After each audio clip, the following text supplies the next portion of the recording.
Abşeron magistral kanalı və qol kanalları lildən təmizlənir, su itkisinin qarşısı alınır, suyun sürətli axını təmin olunur. Aparılan tədbirlər nəticəsində suvarma yaxşılaşıb, kənd təsərrüfatı məhsullarından 2025-ci ildə bol məhsul əldə olunub.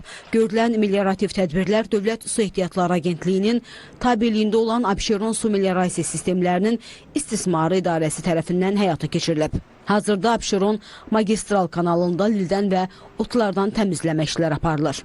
Abşeron su meliorasiya sistemlərinin istismarı idarəsi Abşeron, Sabunçu, Suraxanı, Xəzər və Pirallahı rayonları ərazisində yerləşən 17,1 min hektar əkin sahələrini 3600 abonentin suvarma suyunun Abşeron rayonu kənd və qəsəbələrində yaşayan 154 min abonentin içməli su və kanalizasiya şəbəkələrinin istismarının həyata keçirir.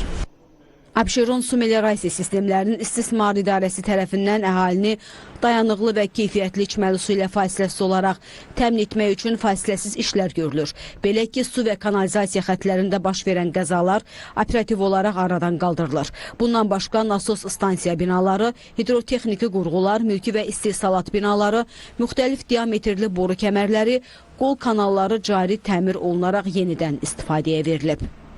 Cari ilin müvafiq dövrü ərzində içməli su istiqamətində 3,8 km, kanalizasiya şəbəkəsində 2,2 km, o cümlədən suvarma su istiqamətində 2,6 km uzunluğunda müxtəlif diametrli boru xəttlərin yenisi ilə əvəz olunmuşdur. 6 ədəd nastansiya binasında cari təmir işləri aparılmışdır.